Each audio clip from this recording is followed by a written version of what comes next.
قرآن میں کس نے کس کو سجدہ کیا؟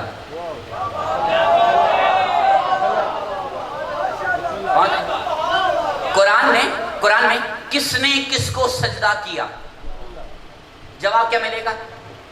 باپ نے بیٹے کو سجدہ کیا. یہی جواب ملے گا. آپ کسی سے پوچھ لیں یہی جواب ملے گا, باپ نے بیٹے کو سجدہ کیا. یہ اچھی بات ہے,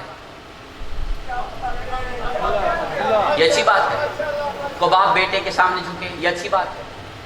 یہ بات باپ کے لیے باعث ندامت کی بات ہے کہ اسے اپنے بیٹے کے سامنے جھکنا پڑے, اسے اپنے بیٹے کے سامنے سجدہ کرنا پڑے. یہ باعث ندامت ہے. جملہ بدل کر عرض کرنا چاہتا ہوں, ایک صاحب منصب نے دوسرے صاحب منصب کو سجدہ کیا. ایک صاحب منصب نے دوسرے صاحب منصب کو سجدہ کیا. اب یہاں پہ بات باپ بیٹے کی نہیں ہو رہی, صاحب منصب کی صاحب منصب کے ساتھ یہ بات ہو رہی. عرض کرنا چاہ رہا ہوں, اب عرض کرنا چاہ رہا ہوں کربلا کے میدان میں بیٹے نے باپ کی مدد نہیں کی, یہ باعث ندامت ہے. پہنچ رہی؟ اب میں عرض کرنا چاہ رہا ہوں, باب الحوائج نے کریم کربلا کی مدد کی. باب الحوائج پتہ کسے کہتے ہیں؟ جہاں دنیا میں کہیں نہ سنی جا رہی ہو. باب الحوائج وہ در ہوتا ہے جہاں پہ ہر کسی کی سنی جاتی ہے. باب الحوائج اس در کو کہتے ہیں جہاں پہ ہر کسی کی سنی جاتی ہے. یہ ایسا باب الحوائج کا در ہے جہاں پہ حسین کی بھی سنی جا رہی ہے, جہاں پہ حسین کی بھی سنی جا رہی ہے. پہنچ گئی بات؟ یہ سمجھ میں نہیں؟ اب یہ آپ کے سامنے کچھ سوالات ہیں جو آپ کے ذہنوں میں آ رہے ہیں. گھروں میں جا کے ضرور ان پر بحث کیجئے گا, اپنے آپ سے لڑیے گا, اپنے عقائد کے ساتھ جھگڑا کیجئے گا. پہنچ رہی؟ یہی جو ذہنوں میں سوال ہے یہ گھر پہ ضرور جا کے اس پہ ہوم ورک کیجئے گا تاکہ ہمارے عقیدے مضبوط ہوں. اب میں صرف مسائل کی طرف آنا چاہ رہا ہوں. باب الحوائز نے کریم کربلا کی مدد کی. جیسے ہی مدد کی حسین نفس مطمئن بن گئے. یہ نفس مطمئن کی انتہا کا نام ہے کہ علی اصغر حسین کی مدد کرے. جانتے نفس مطمئن کسے کہتے ہیں؟ قرآن میں ہے, اے نفس مطمئن پلٹ آؤ. اللہ حسین کو نفس مطمئن کہہ رہا ہے. اے وہ نفس جس کو اطمینان ہے, جس نے اپنے لخت جگر کا خون اپنی داڑھی کو خضاب کیا ہو اور مطمئن کھڑا ہو, اسے پھر اللہ کہتا ہے اب پلٹ آؤ. اب تو پلٹ آؤ, اب تیرا امتحان مکمل ہوا. کہ یہ صبر کی انتہا ہے کہ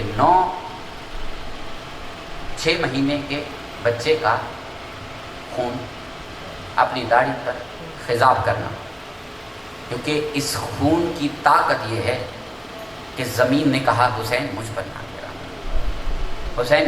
حسین سے کربلا کی زمین جو تمام زمینوں سے افضل ترین زمین ہے, اس نے کہا حسین میں برداشت نہیں کر سکتا. آسمان نے کہا حسین میں برداشت نہیں کر سکتا. حسین نے اپنے چہرے پہ وہ خضاب کر لیا. صرف ایک سوال کرنا چاہ رہا ہوں, کون برداشت کرے 4 سال کی بچی کے کانوں سے گوشوارے چھینے جانا؟ کون برداشت کرے؟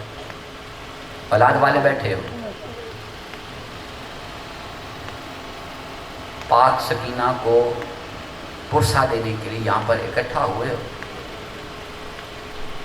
ہم اس دن کے حوالے سے ایک بڑی عجیب سی بات دیکھتے ہیں کہ لوگ اپنی اپنی حیثیت کے مطابق بالیاں بنا کر تقسیم کرتے ہیں.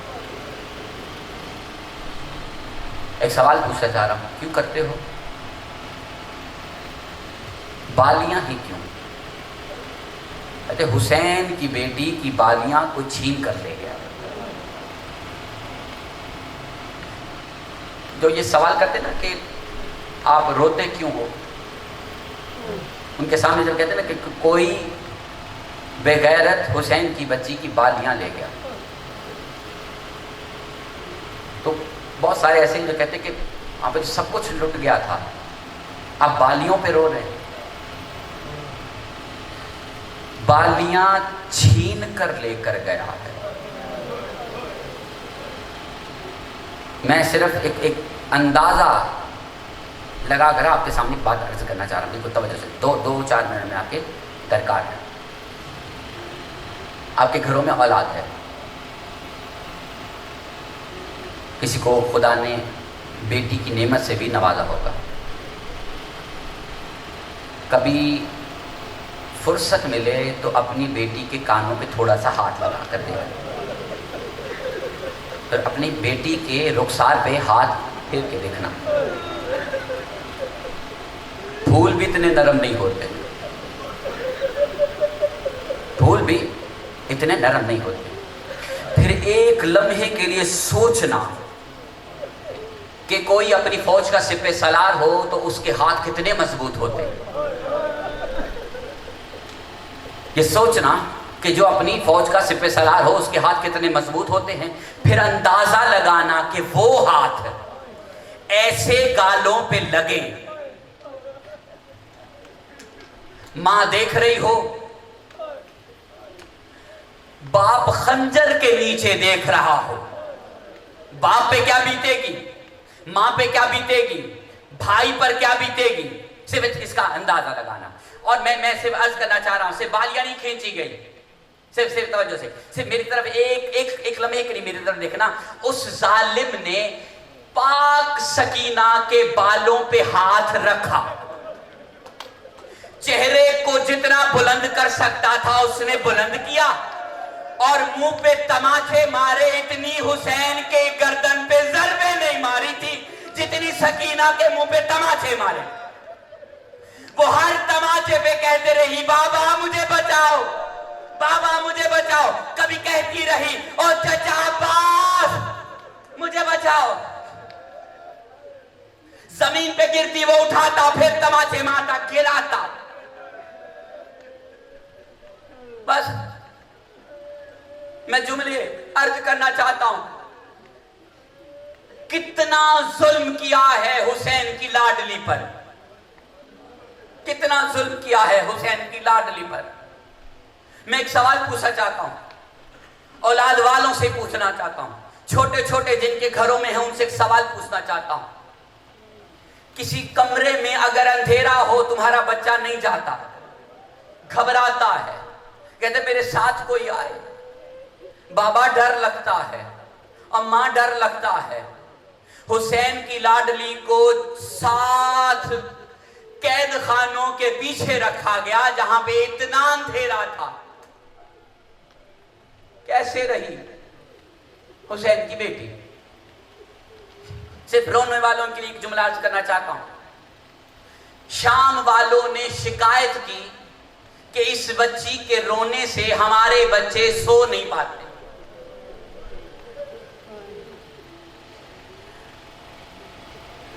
حسین کے نانا کی امت نے کہا حسین کی بچی کے رونے کی وجہ سے امت کے بچے سو نہیں پاتے،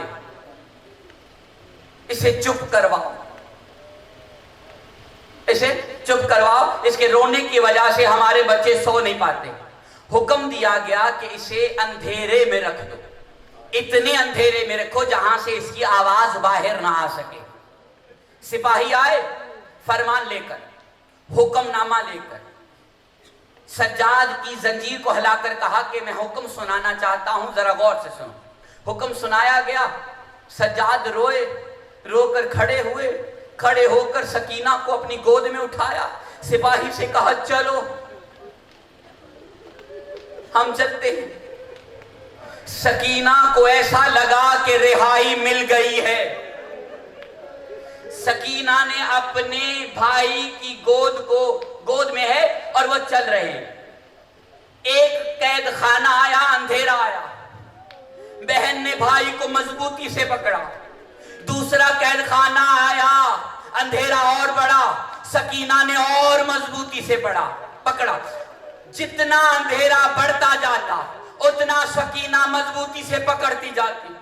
امتحان ہے بہن اور بھائی دونوں کا. سپاہی نے کہا اب اتار دو. بھائی کیسے اتارے؟ رونے والوں سے ایک سوال پوچھ رہا ہوں, کیسے اتارے؟ بس میں صبر بتانا چاہتا ہوں. سجاد اتارنا چاہتے ہیں, سکینہ اترنا نہیں چاہتی. سجاد بار بار اتارتے ہیں, سکینہ پھر پکڑتی ہے, مضبوطی سے پکڑتی ہے. ٹھیک ویسے ہی پکڑتی ہے جیسے 10 محرم کو سکینہ حسین کو پکڑتی. سجاد اتارتے ہیں, سکینہ پھر گود میں آتی پکڑتی ہے. بھیا نہیں چھوڑ کر جاؤ, بھیا ڈر لگتا ہے, بھیا مجھے ڈر لگتا ہے, بھیا اندھیرا ہے, بھیا یہاں پر وحشت ہے, بھیا مجھے چھوڑ کر نہ جانا. بس ایک جملہ کہنا چاہتا ہوں, نہ جانے کیسے سجاد نے سکینہ کو اتارا. اتارنے کے بعد جب چلنے لگے سجاد کو کچھ آوازیں سنائی دی. ایسی آوازیں تھیں کہ جیسے کسی کا سر دیوار میں لگ رہا ہو, اور وہ مسلسل لگ رہا تھا, اور وہ مسلسل لگ رہا تھا. سجاد مڑ کے نہیں دیکھ رہے تھے کہ صبر ہے سجاد کا, صبر ہے سجاد کا. سجاد مڑ کے نہیں دیکھ رہے تھے. بار بار دیواروں پہ سر لگنے کی آوازیں آتی تھی. سجاد چلے گئے. کچھ دنوں کے بعد ایک سپاہی آیا, اس نے آ کر کہا سجاد جو امانت قید خانے میں رکھ کے گئے تھے نا, وہ آ کر لے جاؤ, وہ آ کر لے جاؤ. الا لعنت اللہ